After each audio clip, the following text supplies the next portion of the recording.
Good morning. I'm here to discuss the reform to the non-dom tax rules that were announced in yesterday's budget. Now, the phrase non-dom has entered the political sphere more and more in recent years, especially in connection with the Prime Minister's wife, who herself is a non-dom.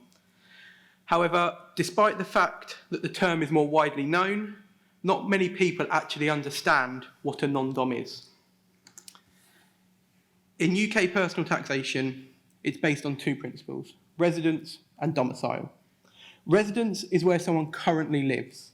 It's easy to determine and primarily based on the number of days that a person spends in each country. There are clear tests to determine whether someone is or isn't UK resident. Domicile, on the other hand, is difficult. It means somebody's permanent long-term home and is very difficult to pin down. HMRC themselves even admit that the concept cannot be defined precisely. So when someone is resident in the UK, but their permanent home is overseas, they're non-domiciled or non-dom. There are a total of 68,000 non-doms living in the UK at the end of 2022, and while small in number, they contribute around £8 billion each year to the UK economy. Now, in terms of the tax paid by non-doms, whereas ordinary UK residents are subject to UK tax on their worldwide income and capital gains, non-doms generally only pay UK tax on their UK source income. They're not taxed on their foreign income and gains unless they bring the proceeds back into the UK. And this is something that can be utilised by individuals for up to 15 years. For inheritance tax purposes, non-doms are only liable to UK IHT on their UK-cited assets.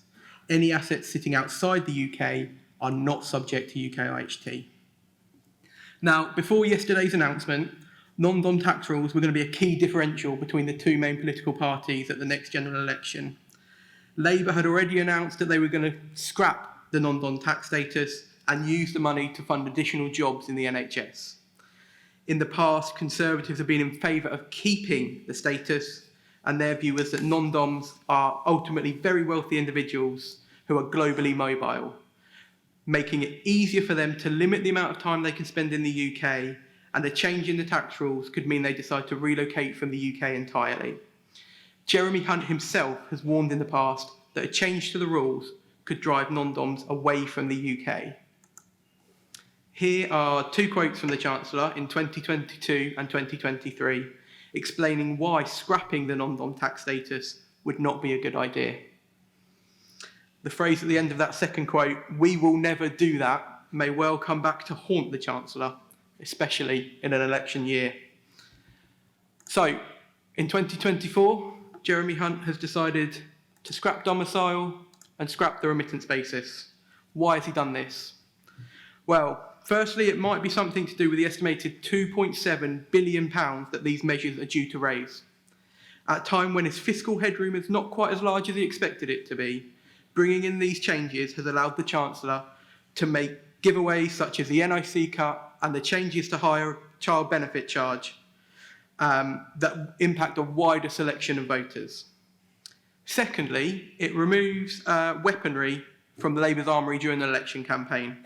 By announcing the policy first and spending the money it raises, the Conservatives hope that the change will impact opinion polls before the election. So let's take a look at the changes that were announced. For people coming to the UK from the 6th of April 2025, they will pay no UK income tax or capital gains tax on any overseas income or gains for the first 4 years of being tax resident. However, from year 5, they will be taxed on their worldwide income as any UK resident would be. The 4-year exemption itself only applies to individuals who've been non-resident for a period of at least 10 years. So this will avoid people briefly going overseas at the end of year 5 just to take reference to that exemption by coming back to the UK. Now, for existing non-doms who used a remittance basis up until the 5th of April 2025, there'll be some transitional rules. Firstly, all capital assets can be rebased at their 5th of April 2019 values, meaning that only increases in the value since that date will be subject to UK CGT. Secondly, in 25-26, the first year of operation of these new rules, there will be a 50% tax exemption for overseas income, and this is to help smooth the transition from one set of rules to the new ones. And finally, there'll be a temporary 2-year facility to enable offshore income and gains that have previously accrued overseas to be moved into the UK at a rate of 12%. Now, this measure alone is predicted to raise £1 billion in taxes and result in £15 billion of funds being brought into the UK. The hope is that these funds will provide a boost to the UK economy as the money is invested and spent in the UK. Moving now to inheritance tax. And while the principle of domicile has been abolished for income taxes, it still remains in force for inheritance tax, at least for the time being. So a consultation was announced yesterday to look at moving inheritance tax to a residency-based regime from the 6th of April 2025. Now, in my view, this would be more controversial and could have an even greater impact on the non-DOMs currently living in the UK. As mentioned previously, under the current regime, non-DOMs are only subject to UK IHT on their UK assets. If suddenly their worldwide assets came into a 40% UK inheritance tax charge, it could well cause many of them to consider their presence in the UK, and they may look to relocate to countries that don't levy inheritance taxes. There was confirmation yesterday that any offshore trust created prior to the 6th of April 2025 would not be impacted by these future IHT changes. That means that anyone who's going to be affected has a little over 12 months to take advice and organise their affairs appropriately. Now, moving on to inheritance tax generally, and there's a couple of changes that slipped under the radar of the main budget announcements, and these apply to anyone who's subject to UK IHT, not just non-DOMs. So, firstly, from the 6th of April 2024, only land situated within the UK will qualify for agricultural property relief. This is a really significant change, and it means that land that's within the EEA, the Channel Islands, or the Isle of Man will no longer qualify for relief for inheritance tax. And this could well lead to a sell-off of some large parcels of land on the continent that are owned by individuals in the UK and could cause land prices on the continent to fall. And this is another example of tax rules being tightened so that UK tax relief is restricted to UK-based activities.